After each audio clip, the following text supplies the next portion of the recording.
नमस्कार दोस्तों, मैं हूं सचिन और आप सुन रहे हैं हॉरर कहानियां। मेरे यानी सचिन के साथ आज मैं आपको एक कहानी का पहला भाग सुनाने जा रहा हूं। तो आइए इस भाग को शुरू करते हैं। इस कहानी के आखिर में आप सभी के लिए एक टास्क है, तो कहानी को पूरा जरूर सुने दोस्तों। कहानियां बनती है किस्सों से और हमारी जिंदगी में घटी कोई भी अनचाही घटना किस्सों को जन्म देती। हम सभी किस्से कहानियों की दुनिया से घिरे हुए हैं, लेकिन कुछ किस्से हमारी जिंदगी के साथ कुछ इस तरह से जुड़ जाते हैं कि हम चाहकर भी उनसे पीछा छुड़ा नहीं पाते। आज की कहानियां कुछ ऐसे ही डरावनी किस्सों के बारे में है, तो तैयार हो जाइए, अपने हेडफोन लगाकर और आंखें बंद कर कहानियों का आनंद लीजिए। आइए शुरू करें। आज की डरावनी कहानी सर्द की ठंडी हवा चीड़ के पेड़ों से सरसराहट करती हुई बह रही थी। आसमान में काले बादल छाए थे और दूर कहीं बिजली चमक रही थी। नेशनल हाईवे 54 पर घने जंगलों के बीच एक ट्रक अपनी गति से चला जा रहा था। ट्रक का नंबर था HR52 ABC 1234। ट्रक के अंदर ड्राइवर रामू अपनी धुन में गाना गा रहा था। रामू एक अनुभवी ड्राइवर था।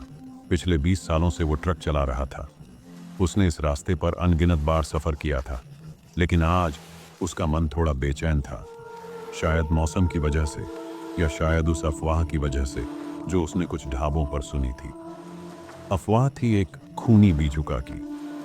कहा जाता था कि इस हाईवे के आसपास के खेतों में एक भयानक बीजुका रहता है, जो रात में राहगीरों को डराता है और उन्हें मौत के घाट उतार देता है। लोग कहते थे कि वो बीजुका कोई साधारण बीजुका नहीं है, उसमें किसी शैतानी शक्ति का वास है। रामू इन बातों को अंधविश्वास समझता था, लेकिन फिर भी आजकल उसका मन थोड़ा डरा हुआ था। उसने सिगरेट सुलगाई और एक कश लिया। सामने सड़क बिल्कुल सुनसान थी। दूर दूर तक कोई गाड़ी नजर नहीं आ रही थी। अचानक उसने देखा कि सड़क के किनारे एक आकृति खड़ी है। पहले तो उसे लगा कि कोई आदमी खड़ा है, लेकिन जैसे जैसे ट्रक करीब आया उसने देखा कि वो एक बीजुका है। लेकिन ये कोई साधारण बीजुका नहीं था। ये बहुत ही भयानक दिख रहा था। इसका चेहरा खून से सना हुआ था और इसके हाथ लंबे और नुकीले थे। रामू डर गया। उसने ट्रक की रफ्तार बढ़ा दी। वो चाहता था कि जितनी जल्दी हो सके वो उस जगह से दूर निकल जाए, लेकिन बीजुका भी उसका पीछा कर रहा था। वो हवा में उड़ता हुआ ट्रक के साथ साथ आ रहा था। रामू ने अपनी पूरी ताकत लगा दी, लेकिन बीजुका उससे आगे ही था। आखिरकार बीजुका ट्रक के सामने आ ही गया। रामू ने ब्रेक लगाया, लेकिन तब तक बहुत देर हो चुकी थी। ट्रक बीजुका से टकरा गया। रामू की आंखें खुली तो उसने देखा कि वो एक सुनसान खेत में पड़ा है। उसका ट्रक बुरी तरह क्षतिग्रस्त हो गया था। चारों तरफ अंधेरा छाया हुआ था और दूर कहीं सियारों की आवाज आ रही थी। उसने उठने की कोशिश की, लेकिन उसके पैर में चोट लगी थी। जिससे खून बह रहा था वो लंगड़ाता हुआ ट्रक से बाहर निकला। उसने देखा कि बीजुका अभी भी वहीं खड़ा है, लेकिन अब वो और भी भयानक लग रहा था। उसके चेहरे पर रामू के खून के निशान थे। रामू समझ गया कि ये कोई साधारण बीजुका नहीं है, ये कोई शैतान है। उसने भागने की कोशिश की, लेकिन बीजुका ने उसे पकड़ लिया। बीजुका ने रामू को ऊपर उठाया और हवा में घुमाया। रामू चीख रहा था, लेकिन उसकी आवाज जंगल की खामोशी में दब गई। बीजुका ने रामू को जमीन पर पटक दिया। रामू बेहोश हो गया। जब रामू को होश आया तो उसने देखा कि वो एक झोपड़ी में बंधा हुआ है। उसके हाथ और पैर रस्सियों से बंधे थे। उसने चारों तरफ देखा। झोपड़ी बहुत ही पुरानी और खस्ता हाल थी। दीवारों पर खून के धब्बे लगे थे। एक कोने में एक बड़ा सा चाकू पड़ा था। रामू समझ गया कि उसकी मौत नजदीक है। अचानक झोपड़ी का दरवाजा खुला और बीजुका अंदर आया। उसके हाथ में वही बड़ा सा चाकू था। रामू की सांसें थम गई। बीजुका मुस्कुरा रहा था। उसकी आंखें लाल और भयानक थीं। वो धीरे धीरे रामू की तरफ बढ़ रहा था। बीजुका रामू के पास पहुंचा और उसने चाकू उठाया। रामू की आंखें बंद हो गईं। वो अपनी मौत का इंतजार कर रहा था, लेकिन चाकू रामू पर नहीं, बल्कि उसके बगल में पड़े एक लकड़ी के टुकड़े पर गिरा। रामू ने अपनी आंखें खोली। उसने देखा कि बीजुका उसकी तरफ देख रहा है और मुस्कुरा रहा है। बीजुका ने रामू से कहा, डर मत रामू, मैं तुम्हें नहीं मारूंगा। रामू हैरान रह गया। उसने पूछा, लेकिन तुम कौन हो और तुमने मुझे यहां क्यों बांधा है? बीजुका ने जवाब दिया, मैं एक किसान हूँ, मेरा नाम भैरव है और मैंने तुम्हें यहाँ इसलिए बांधा है क्योंकि तुमने मेरे बेटे को मारा है। रामू और भी हैरान रह गया। उसने पूछा, मैंने तुम्हारे बेटे को कब मारा? भैरव ने कहा, तुमने आज से 20 साल पहले मेरे बेटे को अपनी ट्रक से कुचल दिया था। तुम भाग गए थे लेकिन मैंने तुम्हें नहीं भूला था। मैं तुम्हारे इंतजार में था और आज तुम मेरे सामने हो। रामू को वो दिन याद आ गया। 20 साल पहले उसने एक बच्चे को ट्रक से कुचल दिया था। वो डर गया था और भाग गया था।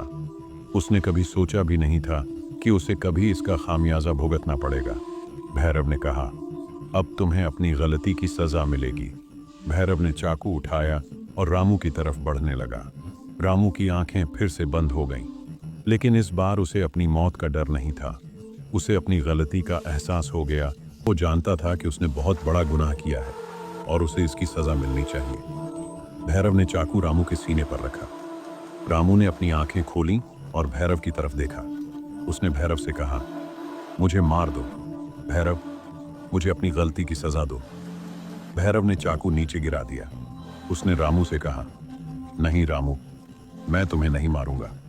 मैंने तुम्हें बहुत तकलीफ दी है। अब मैं और तुम्हें तकलीफ नहीं देना चाहता। रामू हैरान रह गया।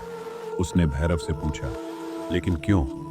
तुमने तो कहा था कि मुझे अपनी गलती की सजा मिलेगी। भैरव ने कहा, हाँ मैंने कहा था, लेकिन मैंने यह भी कहा था कि मैं तुम्हें मारूंगा नहीं। मैं तुम्हें तुम्हारी गलती का एहसास दिलाना चाहता था और मुझे लगता है कि तुम्हें अपनी गलती का एहसास हो गया है। रामू की आंखों में आंसू आ गए। उसने भैरव से कहा, हाँ भैरव, मुझे अपनी गलती का एहसास हो गया है। मैंने बहुत बड़ा गुनाह किया था। मैं जानता हूं कि मुझे इसकी सजा मिलनी चाहिए, लेकिन तुम सही कह रहे हो। मुझे और तकलीफ देने से कुछ नहीं होगा। मैं अपने पापों का प्रायश्चित करना चाहता हूं। भैरव ने रामू को बंधन से मुक्त कर दिया। उसने रामू से कहा, तुम जा सकते हो रामू, लेकिन याद रखना, तुम्हें अपने पापों का प्रायश्चित करना होगा। तुम्हें गरीबों की मदद करनी होगी और जिन लोगों को तुमने तकलीफ दी है उनसे माफी मांगनी होगी। रामू ने भैरव का धन्यवाद किया और वहां से चला गया। उसने भैरव से वादा किया कि वह अपने पापों का प्रायश्चित जरूर करेगा। रामू उस रात जंगल से निकलकर शहर वापस गया। उसका जीवन पूरी तरह बदल चुका था। उसने ट्रक चलाना छोड़ दिया और एक छोटा सा ढाबा खोल लिया। उसने अपने ढाबे का नाम प्रायश्चित रखा। उसने गरीबों और ज़रूरतमंदों की मदद करना शुरू कर दिया। जिन लोगों को उसने कभी तकलीफ दी थी उनसे जाकर माफ़ी मांगी। भैरव भी अक्सर रामू के ढाबे पर आता था। दोनों अब अच्छे दोस्त बन गए थे। भैरव ने रामू को माफ़ कर दिया था, लेकिन वो कभी भी उस रात को नहीं भूला था। वो जानता था कि रामू ने एक बहुत बड़ी गलती की थी, लेकिन उसने अपने पापों का प्रायश्चित करके एक नई शुरुआत की थी। कई साल बीत गए। रामू और भैरव दोनों बुजुर्ग हो गए थे। एक दिन रामू बीमार पड़ गया। उसने भैरव को अपने पास बुलाया। उसने भैरव से कहा, भैरव, अब मेरा अंतिम समय आ गया है। मैं तुम्हें धन्यवाद देना चाहता हूँ कि तुमने मुझे माफ़ कर दिया।